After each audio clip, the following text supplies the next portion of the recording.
Qala al-musannif rahimahullah wa nafa'ana bihi wa ulumukum fid dharain amin. Kana al-Habib Abdullah bin Husain bin Tahir ra'a fil manam anna shawmahu mu'allakun fis sama' la yurfa wa arafa ba'da dhalika as-sabab wa huwa anna khadimahu dafa'a zakat fitrihi li ghairil mustahiq. وقد ورد صوم رمضان معلق بين السماء والأرض لا يرفع إلا بزكاة الفطر. أموال أهل الزمان معت فيها البركة لعدم إخراجهم الزكاة فخالطت أموالهم ومعاملتهم الفاسدة وغير ذلك معت إلا منها بالقليل.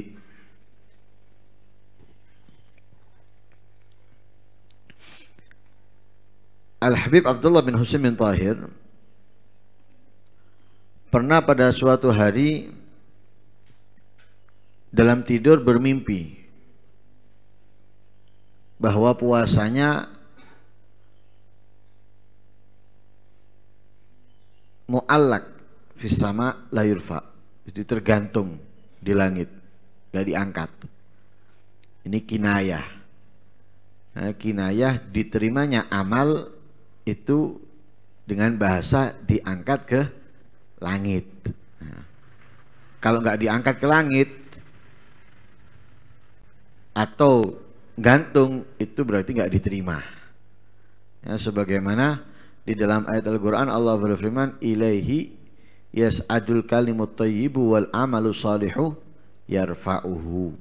Nah, kepada Allah naik ucapan-ucapan yang baik, kalimat-kalimat yang bagus. Wal amalu salihu, selain ucapan-ucapan yang baik bagus, amal soleh juga yarfa'uhu, yang diterima oleh Allah. Nah, sama juga dengan hadisnya Rasul sallallahu alaihi wasallam, salasatun la turfa'u salatuhum fawqa rusihim shibra. 3 orang atau kelompok orang yang tidak diangkat salat mereka, artinya tidak diterima. Lah dikinayahkan dengan diangkat ke langit.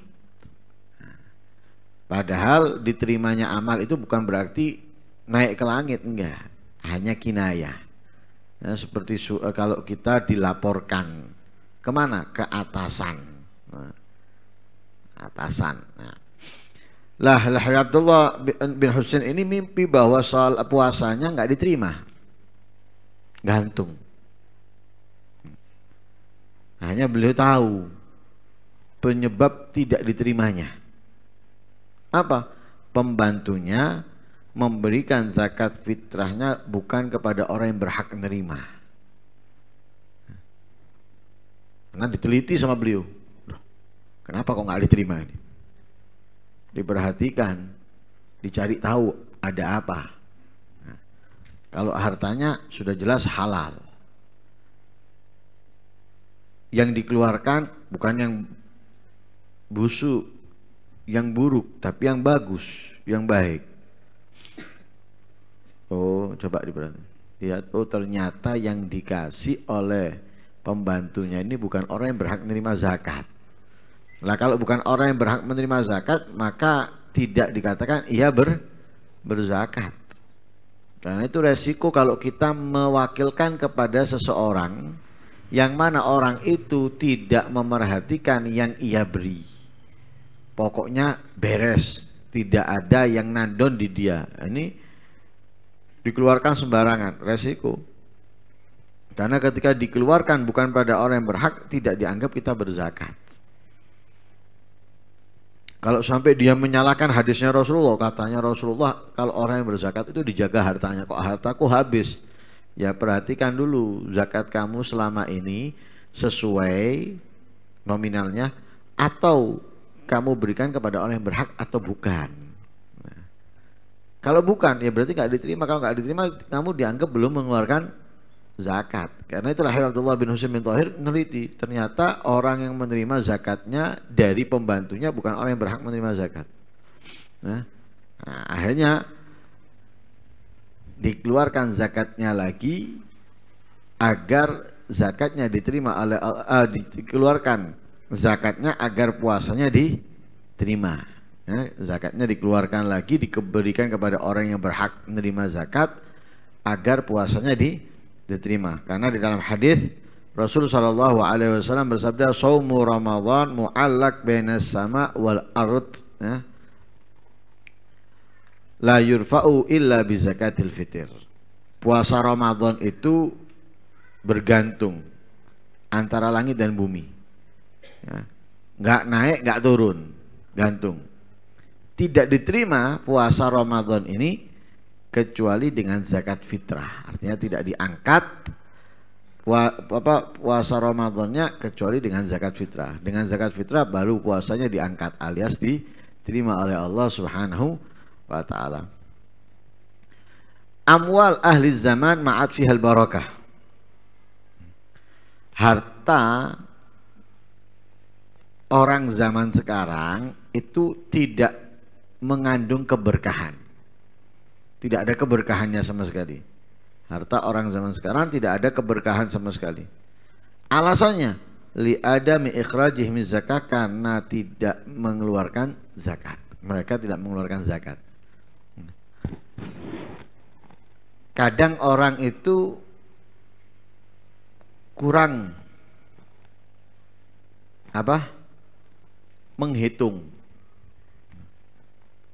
Yang penting mengeluarkan.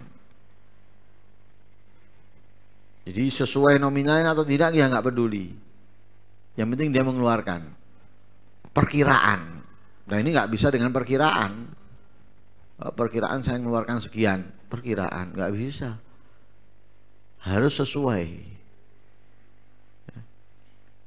Karena apa? Karena sedikit aja ada pada kamu merusak apa yang kamu miliki. Masuk racun dalam makanan. Banyak makanannya. Kita makan, sisakan sedikit atau kita buang semuanya. Karena takut keracunan. Hah? Pasti kita buang semuanya. Kenapa? Takut kita memakannya. Maka kita buang semuanya, bukan kita makan, kita sisakan sedikit. Nah. Sama halnya zakat. Jangan kamu kemudian mengeluarkan dengan perkiraan. Lah ada yang wajib kamu keluarkan di dalam harta yang kamu simpan, bukan yang kamu keluarkan. Maka dapat merusak semua harta kamu. Kamu akan memakainya untuk berdagang, berbisnis, dan itu berjalan setahun. Setahun itu bisa rusak semuanya. Karena itu mengeluarkannya itu bukan dengan perkiraan, tapi dengan benar-benar menghitung, mengeluarkan sesuai itu minimalnya. Lebih bagusnya dikeluarkan lebih, walaupun nggak banyak. Karena itu sebagian besar di kota Tarim khususnya, ya, mereka yang benar-benar mengerti dan memilikinya, itu kadang kalau sudah waktunya zakat tutup tokonya. Dihitung secara detail. Tutup. Nggak buka, tutup. Dihitung secara detail. Ketemu, dikeluarkan. Nah, dan mereka kadang menambahkan. Begitu juga daripada para aulia seperti Faqihul Muqaddam dan yang lain sebagainya. Mereka ketika mengeluarkan zakat benar-benar mengeluarkan sesuai, bahkan melebihi. Ya. Karena itu hartanya mereka aman. Nah, apa yang mereka miliki terjaga. Nah sekarang enggak. Benar penghasilannya besar. Benar kekayaannya luar biasa. Tapi enggak ada barokahnya. Kenapa nggak ada barokahnya? Karena itu bukan berarti dia tidak mengeluarkan sama sekali zakatnya. Mengeluarkan tapi tidak sempurna. Atau bahkan ada di antaranya juga yang sama sekali tidak mengeluarkan. Mestinya mengeluarkan 1 juta, dia mengeluarkan cuma 750. Ada yang sama sekali nggak mengeluarkan. Nah ini nggak ada barokahnya sudah. Zakat itu tujuannya apa? Tutahhiruhum wa tuzakkihim biha. Zakat tujuannya itu dapat membersihkan.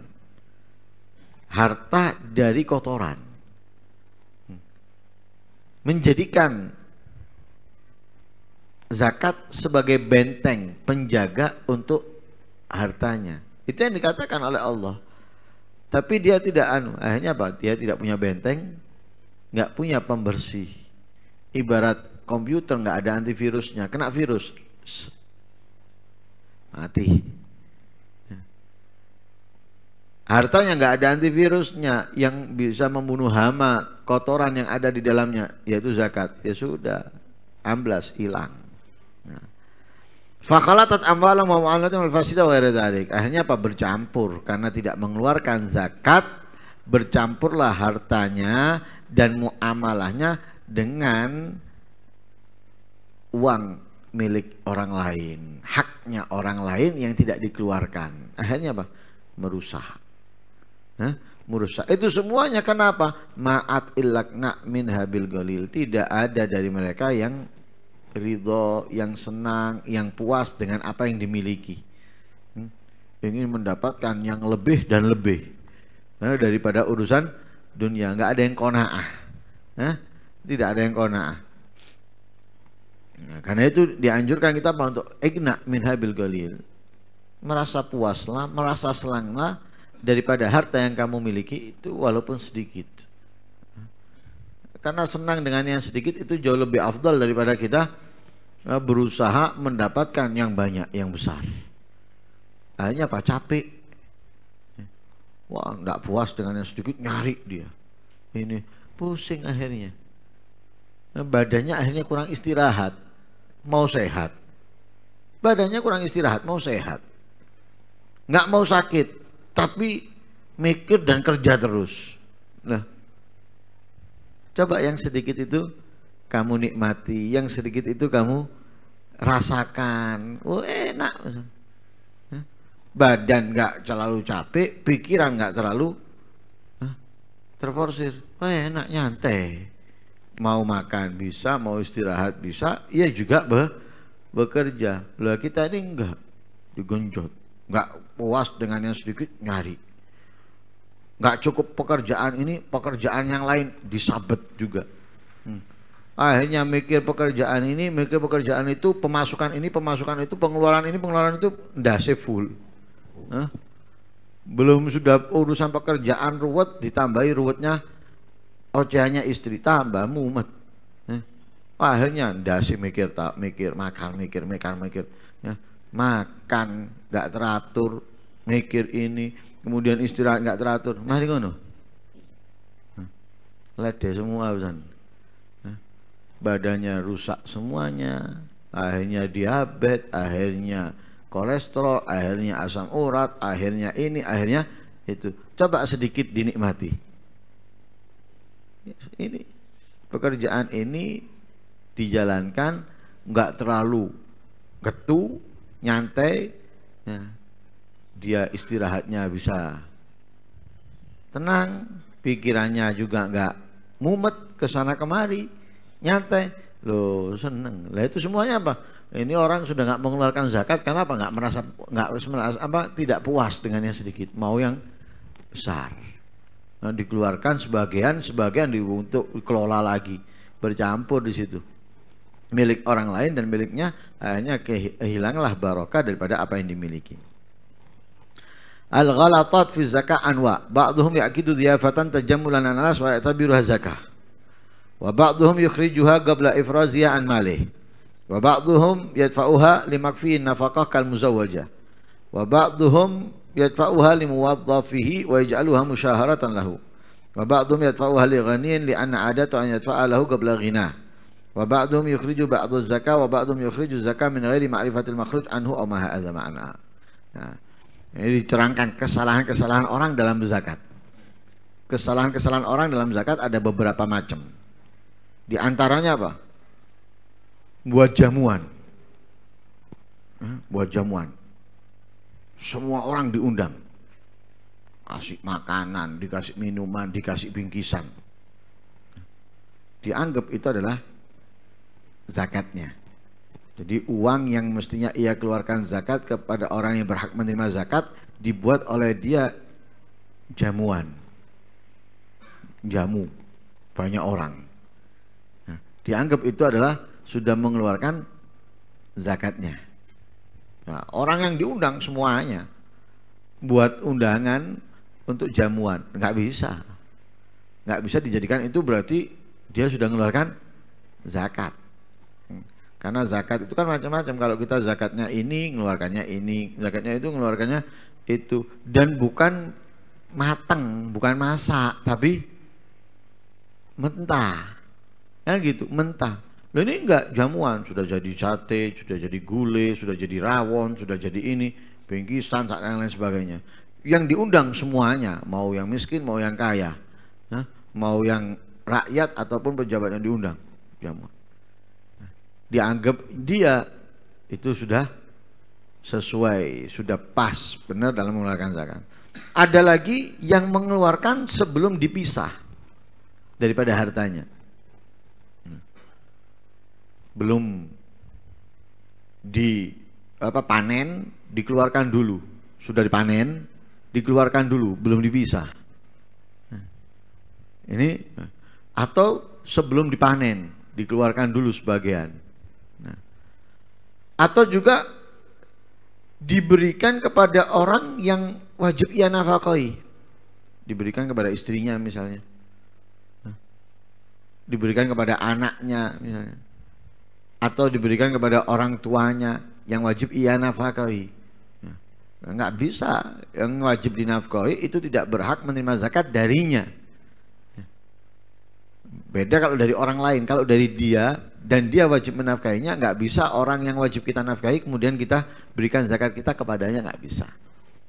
Seperti istri, anak dan sebagainya. Ada lagi yang diberikan kepada pegawainya. Nah, pegawainya diberikan kepada punya pegawai 10, bukan bayaran setelah bayaran plus di situ dikasih tambahan uang zakatnya, nggak bisa. Tidak bisa juga, apalagi dijadikan bayarannya pisan. Zakatnya tadi itu dijadikan bayaran untuk pegawainya, bukan zakat untuk bayaran. Nah. Ada lagi yang diberikan kepada orang-orang kaya. Karena apa? Kebiasaan dia sebelum orang kaya itu kaya dikasih. Jadi sungkan kalau tidak dikei. Biasanya ngei terus tidak ngei, sungkan, akhirnya dikasih. Padahal orang yang dikasih sudah kaya misalnya. Nah, ada lagi yang mengeluarkan sebagian tidak sesuai nominalnya. Ada yang sebagian mengeluarkan zakat tapi dia tidak mengetahui apa yang dikeluarkan atau cara mengeluarkan. Nah, ini termasuk kesalahan di dalam zakat. Fi majmu' kalamil Imam Al-Arif Billah Ahmad bin Hasan Al-Attas su'ila radhiyallahu anhu hal yajuzu i'ta'u ahlil baitin nabawi syai'an min az-zakah fa ajaba yajuz sawa'un sa'aluhu bilisani halihim aw magalim li daruratil waqi'ah fi zaman wal makan wa qad afta bidzalika katsir minal ulama. Ada perbedaan pendapat tentang zakat kepada ahlul bait. Zakat kepada ahlul bait ada yang mengatakan mereka tidak berhak menerima zakat. Dengan alasan mereka sudah mendapatkan bagian daripada ghanimah, rampasan perang. Jadi ada bagian untuk ahlul bait dari rampasan perang. Sehingga mereka tidak berhak menerima zakat. Nah, juga dari hadisnya Rasul sallallahu alaihi wasallam, zakat itu adalah ausakhun amwalin nas, kotornya harta manusia, kotoran hartanya manusia itu adalah zakat. Nah, itulah tahil li ahli baiti, tidak halal untuk keluargaku, katanya Rasul sallallahu alaihi wasallam. Tapi sebagian pendapat ahlul bait boleh menerima zakat. Karena apa? Karena tidak adanya bagian daripada rampasan perang. Nah, tidak ada bagian lagi daripada rampasan perang, akhirnya boleh bagi mereka Nah, jadi dulu tidak diperbolehkan karena ada bagian dari rampasan perang. Lah karena tidak ada bagian daripada rampasan perang, maka diperbolehkan. Jadi alasan yang tidak memperbolehkan dulu nggak ada sekarang, maka diperbolehkan sebagaimana dikatakan di sini ya, oleh Ahmad bin Hasan Al-Attas. Nah, ada orang yang bertanya kepada beliau, boleh nggak zakat tadi itu dikeluarkan diberikan kepada Ahlul Bait? Dijawab oleh beliau, boleh, baik mereka meminta dengan ucapan atau lisan halnya ya, karena darurah yang terjadi ya, di zaman dan tempat ya, di zaman dan tempat. Jadi itu ada perbedaan ya. Nah itu zakat. Nah, walhasil intinya kalau kita termasuk orang yang wajib mengeluarkan zakat daripada zakat mal, maka kita perlu sangat mempelajarinya agar mengeluarkannya sesuai dengan tuntunan dan apa yang diajarkan oleh Rasul Shallallahu Alaihi Wasallam, dan dengannya harta kita bisa terselamatkan, terjaga, dan keberkahannya besar. Nah, ya, kalau kita termasuk dan kalau zakat fitrah, maka mau tidak mau kita juga harus mempelajarinya agar kita mengeluarkannya itu sesuai pada waktunya dan ukurannya, dan juga bisa memberikan kepada orang yang berhak menerimanya.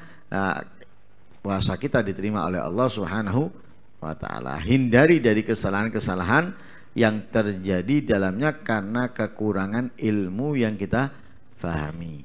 Nah, jangan ngikuti kebiasaan itu. Biasanya wong-wong sakmene. Nah, jangan biasanya, ilmunya. Supaya kita tahu biasanya orang-orang itu benar atau salah. Kalau mengikuti biasanya, nah itu akhirnya masjid, delekna masjid, atau beli ke masjid, kasih uangnya, orangnya nanti kesalahan demi kesalahan itu. Kesalahan demi kesalahan. Masjid jual beras, ini beli ke masjid, dikasih uangnya berapa, misalnya 3 kilo sekian, dikasih uangnya tok. Berasnya nggak dikasihkan kepada yang beli, kemudian dia menitipkan, enggak gitu toh, itu kesalahan, kesalahan yang terjadi. Ada lagi yang ini dan macam-macam sudah kesalahan yang ada dalam masyarakat kita, dalam ya, yang intinya panitia itu memikirkan ya apa gampangi, nggak ribet dan lain sebagainya.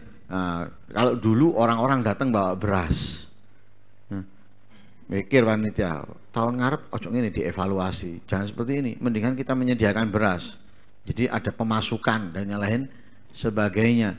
Nah, kita jual sekian, nah tapi berasnya nggak dikasih, uangnya diterima, berasnya nggak dikasih ya. Kemudian gimana kita tahu dan lain sebagainya, itu masalah-masalah terjadi banyak, makanya resiko. Nah karena itu kita harus benar-benar mempelajari. Jangan mengikuti yang ada kalau itu kita nggak tahu kalau itu benar atau enggak. Kebiasaan yang ada itu kita nggak tahu benar atau enggak, kita harus belajar supaya tahu. Oh ini benar, kita ngikut nggak apa-apa. Oh ini nggak benar, jangan ngikut. Nggak enak sungkan ya opo biasanya rono biasanya rono salah. Buat apa? Nah, seperti tadi ini nggak enak karena biasanya ngasih sebelum orang itu kaya, nggak ngei, nggak enak. Ngei dianggap itu sudah sebagai zakatnya, ya nggak bisa. Nah, karena itu harus kita benar-benar bisa mempelajarinya. Wallahu a'lam.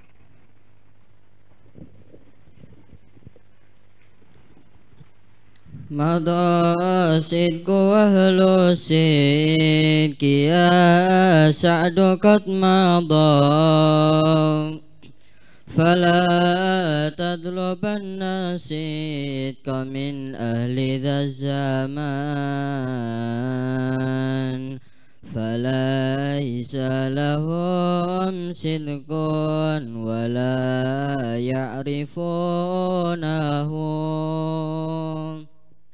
قد ارتبكوا في لجة المين والداران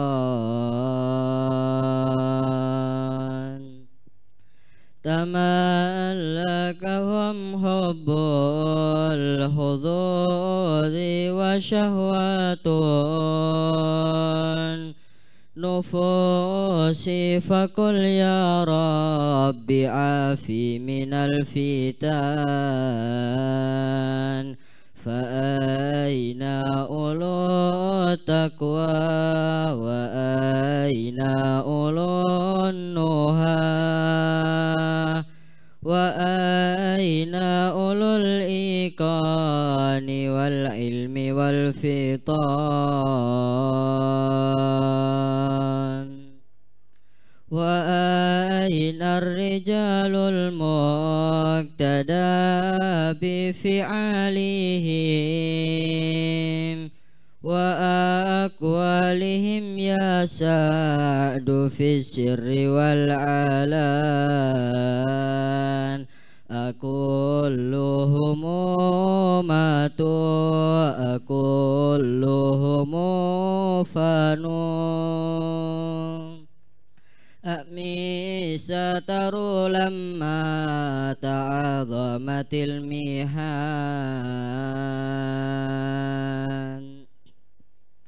ولم يبق خير في الزمان وأهله وقد هاجروا القرآن والعلم والسنن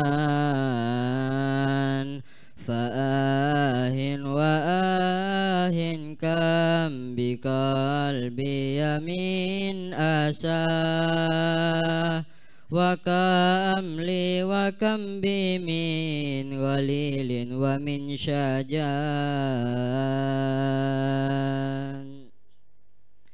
فآه وآه كم بقلبي من أسى وكم لي وكم بي من غليل ومن شجان إلى الله أشكو النبي محمد وكل عليم بالديانة مؤتمن والحمد لله رب العالمين. سيدنا محمد وعلى آله وصحبه وسلم عدد معلوماتك ومداد كلماتك كلما ذكرك وذكر ذاكرون وغفل ذكرك وذكر الغافلون. اللهم صل أفضل صلاة على أسعد مخلوقات سيدنا محمد وعلى آله وصحبه وسلم عدد معلوماتك ومداد كلماتك كلما ذكرك وذكر ذاكرون وغفل ذكرك وذكر الغافلون. اللهم صل أفضل صلاة على أسعد مخلوقات سيدنا محمد وعلى آله وصحبه وسلم عدد معلوماتك ومداد كلماتك كلما ذكرك وذكر ذاكرون وغفل ذكرك وذكر الغافلون. ربنا انفعنا بما علمتنا رب علمنا الذي ينفعنا رب فقهنا وفقه أهلنا وقرابات لنا في ديننا مع أهل الكتر أنثى وذكر ربي وفقنا وفقكم لما ترتضي قولا وفعلا كرما وارزق الكل حلالا دائما وأخل أتقياء علماء نهضى بالخير ونكفى كل شر. ربنا واصلح لنا كل شؤون وأقر بالرضا منك العيون واقض عنا ربنا كل الديون قبل أن تأتينا رسل منون واغفر واستر أنت أكرم من ستر وصلاة الله تعالى المصطفى من إلى الحق دعانا والوفا بكتاب في لناس شفاء وعلى الآل الكرام شرفاء وعلى صحب المصابيح الغرار. اللهم اهدنا بهداك واجعلنا ممن يسار في رضاك ولا تولنا وليا سواك ولا تجعلنا ممن خالف أمرك وعصاك وحسبنا الله ونعم الوكيل ولا حول ولا قوة إلا بالله العلي العظيم. اللهم صل وسلم على سيدنا محمد مفتاح باب رحمة الله عدد ما في علم الله صلاة وسلاما دائمين بدوام ملك الله وعلى آله وصحبه. اللهم اجعل في طاعتك فرحي وسروري وفي مرضاتك جميع أموري. اللهم يا عالم بحالاتي ومطلع على سرائري ونياتي اقضي جميع حاجاتي واغفر ذنوبي وسيئاتي خطيئتي وزلاتي وتقبل جميع حسناتي وسامحني فيما مضى ما يأتي واكتبني في ديوان ساداتي واسلك بي سبيل نجاتي في حياتي ومماتي. اللهم إني طامع في عطاك راغب في رضاك مستسلم لقضاك فاكتبني من أوليائك واسلك بي سبيل هداك وألحقني بأسفياك. اللهم سلني بمن يوصلني إليك واجمعني بمن يجمعني عليك ويسر لي من الأعمال الصالحة ما يجيب الأسلف لديك.